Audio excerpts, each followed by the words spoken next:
ಬೆಳಗಾವಿಯಲ್ಲಿ ಲೋಕಸಭಾ ಚುನಾವಣೆಯು ರಂಗೇರಿದ್ದು ಕಾಂಗ್ರೆಸ್ ಅಭ್ಯರ್ಥಿ ವಿರೂಪಾಕ್ಷ ಸಾಧುನವರ್ ನೂರಾರು ಕಾರ್ಯಕರ್ತರೊಂದಿಗೆ ಆಗಮಿಸಿ ಜಿಲ್ಲಾಧಿಕಾರಿಗಳಿಗೆ ನಾಮಪತ್ರ ಸಲ್ಲಿಸಿದ್ರು.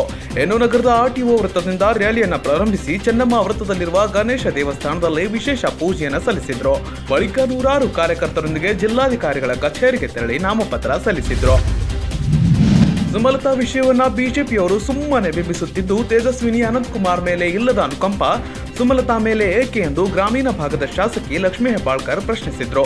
ಬೆಳಗಾವಿ ನಗರದಲ್ಲಿ ಮಾಧ್ಯಮದವರ ಜೊತೆ ಮಾತನಾಡಿದ ಅವರು, ಚುನಾವಣೆಯಲ್ಲಿ ಸಂಘರ್ಷಗಳು ಸಹಜ, ಆದರೆ ಈ ಬಾರಿ ಚಿಕ್ಕೋಡಿ ಮತ್ತು ಬೆಳಗಾವಿ ಎರಡೂ ಕ್ಷೇತ್ರಗಳಲ್ಲಿ ನಮ್ಮ ಪರ ಹೆಚ್ಚಿನ ಬೆಂಬಲವಿದೆ, ಗೆಲುವು ಶತಸಿದ್ಧ ಎಂದರು.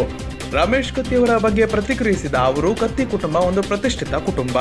ರಮೇಶ್ ಕತ್ತಿ ಕಾಂಗ್ರೆಸ್ ಸೇರಲು ಮುಂದಾದರೆ ಅದರ ಬಗ್ಗೆ ಹೈಕಮಾಂಡ್ ನಿರ್ಧಾರ ತೆಗೆದುಕೊಳ್ಳುತ್ತದೆ ಎಂದರು. ಕಾಂಗ್ರೆಸ್ ಪಕ್ಷಕ್ಕೆ ಯಾರೇ ಬಂದರೂ ಸ್ವಾಗತಿಸುವುದಾಗಿ ಜಿಲ್ಲಾ ಉಸ್ತುವಾರಿ ಸಚಿವ ಸತೀಶ್ ಜಾರಕಿಹೊಳಿ ಹೇಳಿದರು.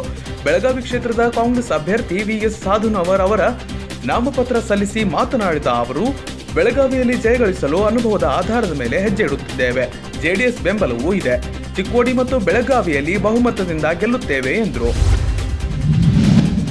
ದೇಶದ ಸರ್ಕಾರಿ ದೂರದರ್ಶನ ರೇಡಿಯೋ ದುರುಪಯೋಗ ಮಾಡಿಕೊಂಡು ಸಿಒಸಿ ಸಂದರ್ಭ ದೇಶ ಉದ್ದೇಶಿಸಿ ಮಾತನಾಡುತ್ತಿರುವ ಮೋದಿಗೆ ಲೋಕಸಭೆ ಸ್ಪರ್ಧೆಗೆ ಚುನಾವಣಾ ಆಯೋಗ ಅವಕಾಶ ನೀಡಬಾರದು ಎಂದು ಎಚ್.ಕೆ. ಪಾಟೀಲ್ ಆಕ್ರೋಶ ವ್ಯಕ್ತಪಡಿಸಿದರು. ಪ್ರಧಾನಿ ಮೋದಿ ಸರ್ಕಾರಿ ವ್ಯವಸ್ಥೆ ದುರ್ಬಳಕೆ ಮಾಡುತ್ತಿದ್ದಾರೆ, ಚುನಾವಣೆ ಸಂದರ್ಭ ಕ್ಷಿಪಣಿ ಛೇದಕ ತಪಾಸಣೆ ಮಾಡ್ತಾರೆ ಎಂದು ವ್ಯಂಗ್ಯವಾಡಿದ್ರು.